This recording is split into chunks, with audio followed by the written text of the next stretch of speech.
অন্যতম ভূমিপুত্ৰ মিচিংসকলৰ জাতীয় ছাত্ৰ সংগঠন টাকাম মিচিং পৰিণ কবানৰ উদ্যোগত আয়োজিত নৱম সংখ্যক মিচিং যুৱ মহোৎসৱত যোগদান কৰিবলৈ পাই মই সঁচাকৈয়ে আনন্দিত হৈছোঁ। ইয়াৰ আগতে যুৱ মহোৎসৱত অহাৰ মোৰ সৌভাগ্য হোৱা নাছিল।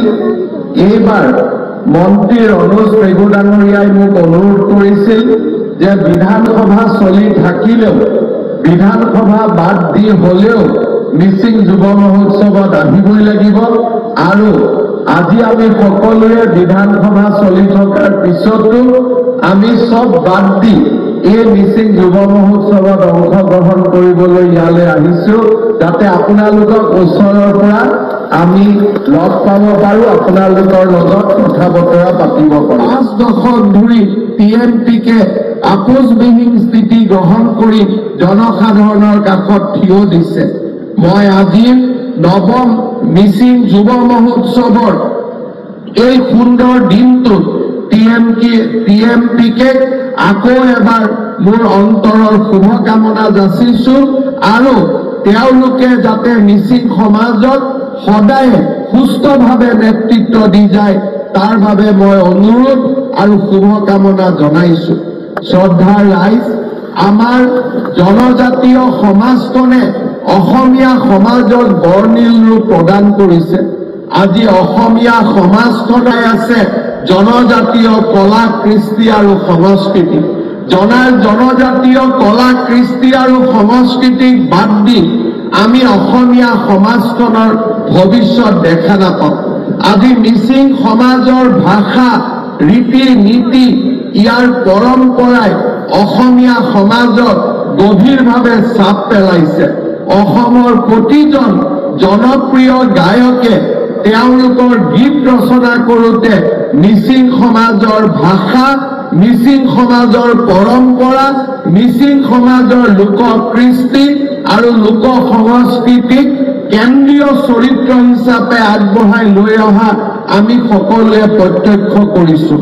মই বিশ্বাস কৰোঁ যে অসমৰ জনজাতীয় লোকসকলে নিজৰ কলা কৃষ্টি সংস্কৃতি ভাষা ধৰ্ম যিমানে সংৰক্ষণ কৰিব সিমানেই আমাৰ শিপা শক্তিশালী হ'ব আৰু আমাৰ জনজীৱন আগুৱাই যাব। আৰু সেইবাবে আমাৰ চৰকাৰখনে দায়িত্ব লোৱাৰ পৰাই জনজাতীয় লোকসকলৰ কলা কৃষ্টি সংস্কৃতিক আগবঢ়াই লৈ যোৱাৰ বাবে আৰু তেওঁলোকৰ ন্যায্য অধিকাৰক স্বীকৃতি দিয়াৰ বাবে আমি নিৰন্তৰ প্ৰয়াস আৰু প্ৰচেষ্টা কৰিছোঁ। এই প্ৰচেষ্টাৰ অংশৰূপে যোৱা 1 জানুৱাৰী আমাৰ চৰকাৰৰ কেবিনেট বৈঠকে মিচিং স্বায়ত্তশাসিত পৰিষদক সাংবিধানিক মৰ্যাদা দিবলৈ কেন্দ্ৰীয় চৰকাৰৰ ওচৰত আবেদন কৰিছে।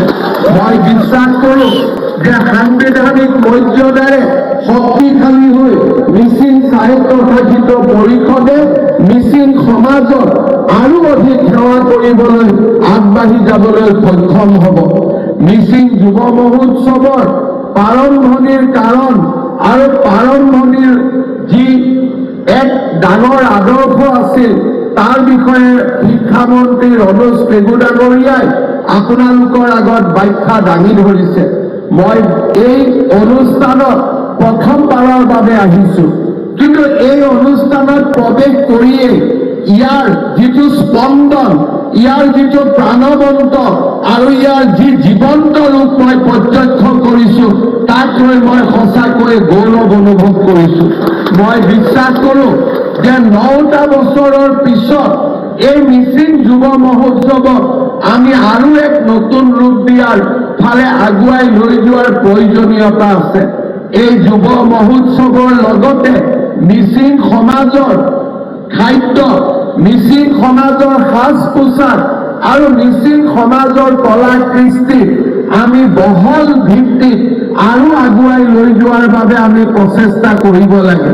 আৰু উদ্যোক্তাসকলক অনুৰোধ কৰিম যে দেশৰ বিভিন্ন অঞ্চলত প্ৰচলিত যুৱ মহোৎসৱসমূহৰ সফলতাক অধ্যয়ন কৰি আৰু আমাৰ যিটো মূল আৰু মৌলিকতাক ৰক্ষা কৰি আমি এই যুৱ মহোৎসৱক আৰু এক নতুন পৰ্যায়লৈ লৈ যোৱাৰ বাবে আমি প্ৰচেষ্টা কৰিব লাগিব। অহাবাৰ মিচিং যুৱ মহোৎসৱে 10টা বছৰত ভৰি দিব।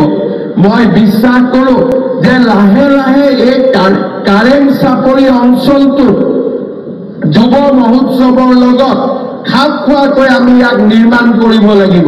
প্ৰতিখন গাঁৱৰ প্ৰতিনিধি আহি ইয়াত যাতে থাকিব পাৰে, ইয়াতে যাতে বিভিন্ন মঞ্চ তৈয়াৰ কৰি বিভিন্ন অনুষ্ঠান সমান্তৰালভাৱে ৰাইজক দেখুৱাব পাৰে, সেই ধৰণৰ এক নতুন আধুনিক চিন্তাও আমি কৰিব লাগিব। আৰু এই ক্ষেত্ৰত আমাৰ ৰাজ্য চৰকাৰৰ পৰা যিমান সহযোগিতাৰ প্ৰয়োজন হ'ব আমি সিমান সহযোগিতা আগবঢ়োৱাৰ আজি আপোনালোকক প্ৰতিশ্ৰুতি দিছোঁ। শ্ৰদ্ধাৰ ৰাইজ, মই বিশ্বাস কৰোঁ যে মিচিং লোকসকলৰ যি লোককৃষ্টি লোককলা আৰু আমাৰ যি জীৱন্ত ঐতিহ্য আছে তাক আমি যেতিয়াই বহল সমাজৰ বুকুলৈ আগবঢ়াই লৈ যাম, সি আমাৰ সমগ্ৰ অসমখনকে জগত সভাত প্ৰতিষ্ঠা কৰাত সহায়ক হ'ব। মই আজিৰ এই দিনটোত পুনৰ এবাৰ TMPকে নেতৃত্বত ধন্যবাদ জনাইছোঁ। আৰু আজিৰ অনুষ্ঠান উপভোগ কৰিবলৈ অহা আটাইকে মই পুনৰ এবাৰ অভিনন্দন জনাইছোঁ। ইয়াত আহিয়ে আমি ডক্টৰ ভূপেন হাজৰিকাৰ সুন্দৰ গীত মিচিং আৰু অসমীয়াত একেটা লয়, একেটা সুৰ, একেটা মাদকতাত যি সুন্দৰভাৱে আমি দেখিবলৈ পালোঁ, তাক দেখি মোৰ ৰাতিটো নাজানা লাগিছে যে ৰাতি মই ইয়াতো আহি অনুষ্ঠান চোৱাৰ বাবে চেষ্টা কৰোঁ। এইবাৰ মই নোৱাৰিম, কিন্তু আজিয়ে মই ভুৱন পেগুক কৈ থৈ গৈছোঁ যে যেতিয়া 10ম যুৱ মহোৎসৱ অনুষ্ঠিত হ'ব, এদিন সম্পূৰ্ণ নিশা মই ইয়াতে থাকি এই যুৱ মহোৎসৱ অনুভৱ কৰিম। সেই কথা মোক যাতে মাতিব নাপাহৰে তাৰ বাবে মই আজিয়ে ভুৱন পেগু, ৰমেশ পেগু, আমাৰ TMPকে নেতৃবৰ্গক আজিয়ে মই অনুৰোধ কৰিছোঁ।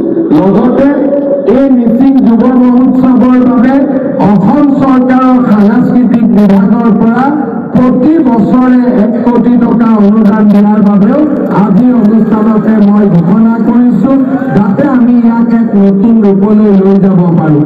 পুনৰ এবাৰ মই TMPকে নেতৃবৰ্গক ধন্যবাদ জনাই আৰু সমগ্ৰ মিচিং সমাজখনক আজিৰ এই সুন্দৰ দিনটোত পুনৰ এবাৰ অভিনন্দন আৰু মোৰ বহুত শুভেচ্ছা জনাই মই মোৰ বক্তব্যৰ সামৰণি মাৰিছোঁ। ধন্যবাদ। জয় হিন্দ, বন্দে মাতৰম।